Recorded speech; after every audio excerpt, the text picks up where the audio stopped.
Hello friends, welcome to my YouTube channel Kartik exam home. मैं हूँ आपका साथी कार्तिकेय। ठीक है, जो अभी पिछले वीडियो में मैंने आपको बताया था कि जो एडेड स्कूल की भर्ती आई है उसका फॉर्म आपको किस लिए नहीं भरना चाहिए। ठीक है, और आपको भरना चाहते हैं तो आप उसको भर भी सकते हैं, लेकिन अगर मेरे हिसाब से आप किस लिए आप ना भरें इस फॉर्म को, ये मैंने आपको ज़रूर बताया था। लेकिन अगर आप जो भी लोग इस फॉर्म को भरना चाहते हैं तो वो किस तरीके से फॉर्म को भरें। ठीक है, तो आज इस वीडियो में पूरा जानेंगे क्या क्या प्रक्रिया रहेगी, और जो सवाल थे आपके कमेंट्स में जो आपने सवाल पूछे थे उसका भी पूरी तरीके से एनालाइज करेंगे। तो चलिए आज का वीडियो देखते हैं। ठीक है, तो सबसे पहले देखिए, पहला सवाल ये आ रहा था कि कितने परसेंटाइल वाले फॉर्म भरें।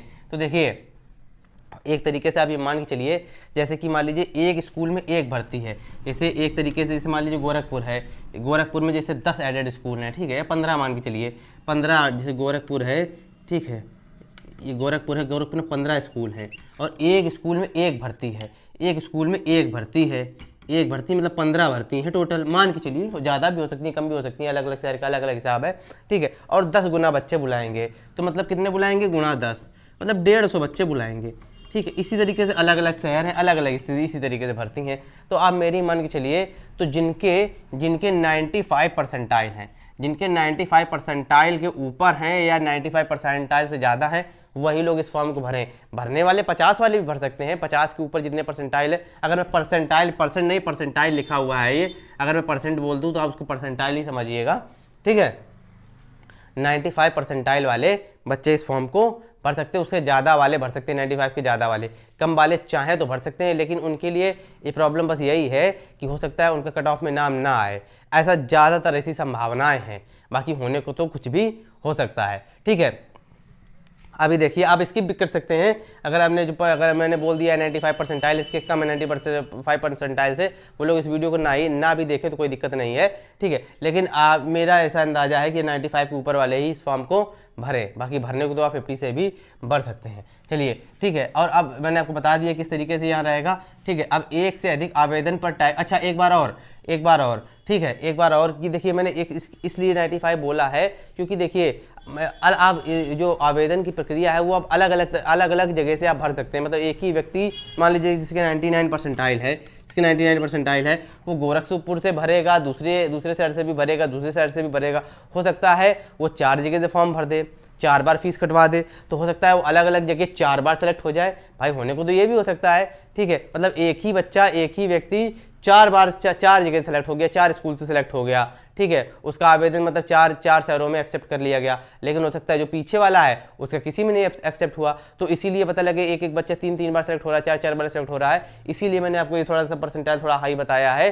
ठीक है, कि जो जिनके कम परसेंटाइल हैं उनके जो पास होने की संभावना है वो थोड़ी सी कम है। ठीक है ना, उनके कट ऑफ में आने की संभावना थोड़ी सी कम है। तो ये भी समझ लीजिए कि एक बच्चा कई जगह से फॉर्म भरेगा, जिसके ज़्यादा परसेंटाइल होंगे फॉर्म जरूर ज़्यादा जगह से भरेगा, और उसको ज़्यादा मतलब उसको अलग अलग आवेदन पर आने की संभावना भी है।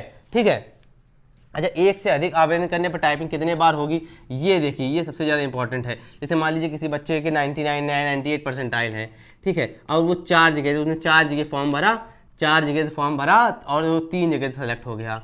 ठीक है, SCLECTED सिलेक्टेड है, 3 जगह से वो सेलेक्ट हो गया, तो बिल्कुल उसको 3 बार टाइपिंग ही देनी पड़ेगी। बिल्कुल उसको 3 बार टाइपिंग देनी पड़ेगी। अगर अलग अलग जगह से सिलेक्टेड है तो उसको 3 बार टाइपिंग देनी पड़ेगी। जो आपकी टाइपिंग है वो आपकी 22 नवंबर तक कंप्लीट हो जाएगी। ठीक है, 22 नवंबर तक कंप्लीट हो जाएगी। क्या एक ही दिन में टाइपिंग होगी? हाँ बिल्कुल, ऐसा भी हो सकता है कि आप दो जो क्या कहते हैं 2 जगह की टाइपिंग एक ही दिन हो जाए। किसी के बच्चे के 2 जगह एग्जाम लगे हुए हैं, 2 जगह टाइपिंग लगी हुई है, हो सकता है डेट टाइम समय बिल्कुल एक ही हो जाए। ठीक है, तो ऐसा होने को भी हो सकता है, तो आपको एक जगह पर टाइपिंग को स्किप करना पड़ेगा, एक जगह टाइपिंग छोड़नी पड़ेगी। ठीक है, दूसरी चीज़ देखिए, आवेदन शुल्क कैसे जमा करें, ये सबसे ज़्यादा इंपॉर्टेंट है। सबसे ज़्यादा इंपॉर्टेंट है आवेदन शुल्क कैसे जमा करें। देखिए सबसे, और ये ज़रूरी है जानना, क्योंकि ऑफलाइन फॉर्म है, ऑनलाइन भर नहीं सकते इसको। ऑफलाइन किस तरीके से भेजना है, बैंक ये डिमांड ड्राफ्ट क्या होता है, बैंक ड्राफ्ट क्या होता है, पोस्टल ऑर्डर क्या होता है। तो देखिए, जिस तरीके से आपका बैंक ड्राफ्ट होता है, अभी समझिए डिमांड ड्राफ्ट क्या होता है, मैं आपको समझा देता हूँ। जिस तरीके से आपका बैंक ड्राफ्ट होता है, बैंक ड्राफ्ट किस तरीके से होता है, पैसे जमा करने जाते हैं, इस तरीके से होता है बैंक ड्राफ्ट, इस तरीके से होता है। यहाँ पर हम लोग भरते हैं, यहाँ पर मैटर भरते हैं।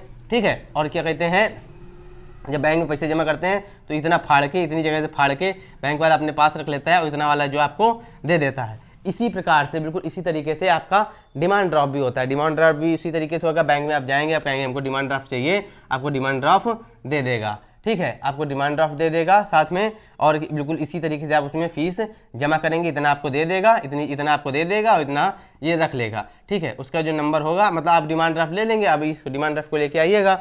इसके बाद क्या है, इसके बाद किस तरीके से आपको लिखना है, उसमें किस तरीके से लिखना है डिमांड ड्राफ्ट में, देखिए साथ में इस तरीके से लिखना है। जैसे मान लीजिए, ठीक है, पूरा यहाँ पर कोई पिन कोड भी होगा, जैसे मान लीजिए कोई पिन कोड है प्रयागराज का, मैंने पिन कोड डालना भूल गया हूँ, ठीक है। इसी तरीके जैसे मान लीजिए लिखिएगा सेवा में प्रबंधक मोतीलाल नेहरू इंटर कॉलेज प्रयागराज, और पूरा उसका पता स्कूल का मैं पिन कोड के साथ में उसमें लिखिएगा डिमांड ड्राफ्ट में, जिस तरीके जिस स्कूल को लिख रहे हैं उस स्कूल को लिखिएगा। समझ गए ना। ये डिमांड ड्राफ्ट की मैं बात कर रहा हूँ, डिमांड ड्राफ्ट की, ये मैं डिमांड ड्राफ्ट की यहाँ लिख दे रहा हूँ, डिमांड ड्राफ्ट की मैं बात कर रहा हूँ।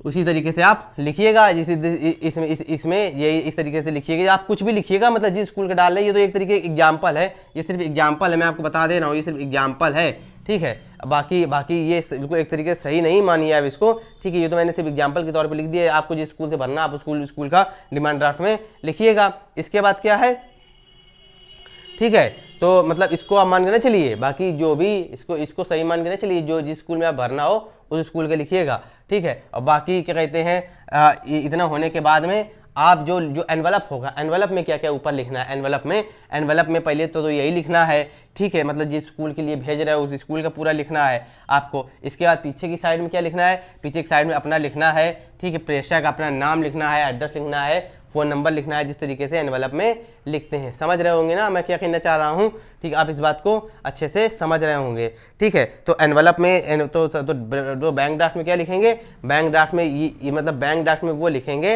ये मैं लिख दे रहा हूँ सिर्फ एग्जाम्पल हेतु, सिर्फ एग्जाम्पल है, जिस स्कूल का हो उस स्कूल का, अब मैं बोल दे रहा हूँ, मतलब जिस स्कूल का आप भरना चाहते हो उस स्कूल का पता डालिएगा, पता एक बार कंफर्म भी कर लीजिएगा, बैंक में कंफर्म कर लीजिएगा, और अन्य जगह जिन लोगों ने फॉर्म भरा हो उनसे भी कंफर्म कर लीजिएगा, गलती मत करिएगा, वरना आप अच्छे खासे रुपए हैं आपके, अच्छी खासी फीस है, वो बर्बाद चली जाएगी और कोई आपको लाभ नहीं होगा। एक जगह एक बार कंफर्म हर जगह से कर लीजिएगा, ठीक है, सिर्फ यहीं से नहीं और भी जगह से कंफर्म कर लीजिएगा। वैसे ये हर जानकारी लगभग पूरी तरीके से सही है, ठीक है। इसके बाद क्या करना है, इसके बाद जो एनवलप होगा एनवलप में लिखना है, और एनवलप के अंदर रखना क्या क्या है, एनवलप के अंदर रखना क्या क्या है वो भी मैं आपको बता दे रहा हूँ। देखिए इस तरीके से, जिसे मान लीजिए आपके सबसे पहले एप्लीकेशन फॉर्म रखेंगे, इसकी जो आपने फोटो कॉपी कराई रखी होगी वो एप्लीकेशन फॉर्म रखेंगे, क्या कहते हैं, इसके अंदर एक फ़ोटो का भी अपने पास भी रख लीजिएगा, एप्लीकेशन फॉर्म रखेंगे एनवलप के अंदर, 10th की हाई स्कूल की जो मार्कशीट का जीरोक्स कॉपी है, फोटो कॉपी है वो रखेंगे, और जिस जीरोक्स कॉपी से मान लीजिए 10th की है, ये 10th की मार्कशीट है ये, ठीक है। तो अभी क्या करना है आपको, ये 10th की मान लीजिए मार्कशीट है, तो यहाँ पर अपना साइन करना है इस जगह नीचे, वहाँ पर लिखना है ऊपर सेल्फ अटेस्टेड, ठीक है। ये सारे कहते हैं एप्लीकेशन फॉर्म को छोड़ के सभी में ये चीज़ होनी चाहिए, ठीक है, ये इस सभी में ये चीज़ होनी चाहिए, वरना हो सकता है आपको फॉर्म रिजेक्ट हो जाए। सेल्फ अटेस्टेड जरूर कर दीजिएगा, उसी प्रकार से 12th की मार्कशीट में कर दीजिएगा सेल्फ अटेस्टेड, 12th की मार्कशीट की फोटोकॉपी में सेल्फ अटेस्टेड कर दीजिएगा। ग्रेजुएशन की अगर आपके पास ग्रेजुएशन हो किसी के पास तो उसमें भी आप सेल्फ अटेस्टेड करके उसकी फोटोकॉपी में सेल्फ अटेस्टेड करके लगा दीजिएगा इसमें, ठीक है। और इसके बाद CCC हो तो भी उसकी फोटोकॉपी में सेल्फ अटेस्टेड करके लग रखिएगा, या अगर CCC नहीं है तो उसके इक्विवेलेंट में जो कोई डिप्लोमा है या डिग्री है आपके पास, ये डिप्लोमा ही होगा, ठीक है, जैसे O लेवल वगैरह है या 1 साल का अन्य किसी में डिप्लोमा कर रखा है तो वो भी आप लगा दीजिएगा, ठीक है। उसकी फोटोकॉपी, ठीक है, सब सारी फोटोकॉपी लगानी है, इन सब की जो है फोटोकॉपी लगानी है। ये एप्लीकेशन फॉर्म तो है, बाकी फोटोकॉपी लगानी है। यहाँ पर फोटोकॉपी मैं लिख दे रहा हूँ, सिर्फ जीरोक्स कॉपी में लिख दे रहा हूँ, ठीक है, ZEROX, ठीक है, मैंने लिख दिया यहाँ पर, ठीक है। इसके बाद पोस्टल ऑर्डर जो बैंक, अच्छा हाँ, पोस्टल ऑर्डर क्या होता है, देखिए अगर आप बैंक ड्राफ्ट में नहीं जाना चाहते हैं, पोस्टल ऑर्डर के हिसाब से जमा करना चाहते हैं, तो आप क्या कहते हैं, पोस्ट ऑफिस में चले जाइए, उनसे पोस्टल ऑर्डर ले लीजिए, बिल्कुल यही प्रोसीजर रहेगा, पोस्टल ऑर्डर आप लगा सकते हैं, कोई दिक्कत नहीं होने वाली। जिस तरीके से मैंने आपको डिमांड ड्राफ्ट बताया ना, उसी तरीके से पोस्टल ऑर्डर होता है, आपको वो डिमांड ड्राफ्ट बैंक में मिलेगा, पोस्टल ऑर्डर आपको क्या कहते हैं पोस्ट ऑफिस में मिलेगा, ठीक है ना। तो आप इस तरीके से पोस्टल ऑर्डर भी लगा सकते हैं। इसके बाद क्या है, इसके बाद क्या करना है आप, इसके बाद यहाँ पर एक अपना आधार कार्ड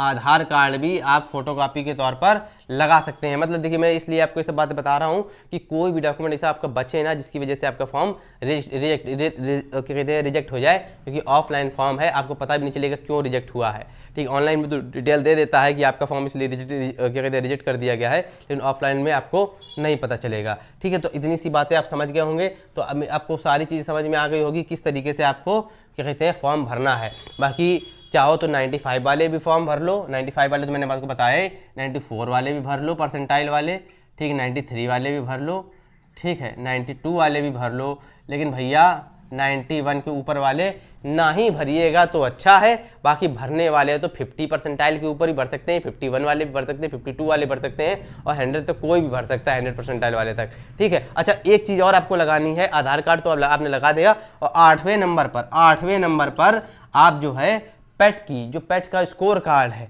पेट 2021 का स्कोर कार्ड, ये भी आप रख दीजिएगा, सेल्फ अटेस्टेड करके फोटोकॉपी से निकलवा लीजिएगा, ये भी रख दीजिएगा। ठीक है, तो आप कुछ समझ गए होंगे कि जूनियर एडेड स्कूल भर्ती का फॉर्म आपको किस प्रकार से भरना है, सारी जानकारी दे दी गई है। पोस्ट बैंक ड्राफ्ट क्या होता है, किस प्रकार से ये सब भरना है चीज़ों को। ठीक है, आपको सारी चीज़ें समझ में आ गई होंगी। ठीक है, तो वीडियो का जानकारी आपको पसंद आई हो, ठीक है, तो इसको जरूर लाइक करिएगा। और एक बार और मैंने तो आपको पूरी तरीके से बता दिया है, लेकिन जब आप फॉर्म भरिएगा जाके ना, तो एक बार और कंफर्म कर लीजिएगा। ठीक है, जिसने ये फॉर्म भरा हो उससे जरूर कंफर्म कर लीजिएगा। ठीक है, और क्या कहते हैं, या जो जिसने पहले कभी ये भर्ती आई हो उसने फॉर्म भरा हो तो उससे भी कंफर्म कर लीजिएगा। ऐसा ना हो कि आपका एडमिट कार्ड आए ही ना अच्छी परसेंटाइल होने के बावजूद, इस बात का खास ध्यान रखिएगा। ठीक है, अगर आपको वीडियो अच्छी लगी हो तो वीडियो को लाइक करिएगा, शेयर करिएगा, और अगर अभी तक आपने चैनल को सब्सक्राइब नहीं किया है तो चैनल को सब्सक्राइब भी कर लीजिए।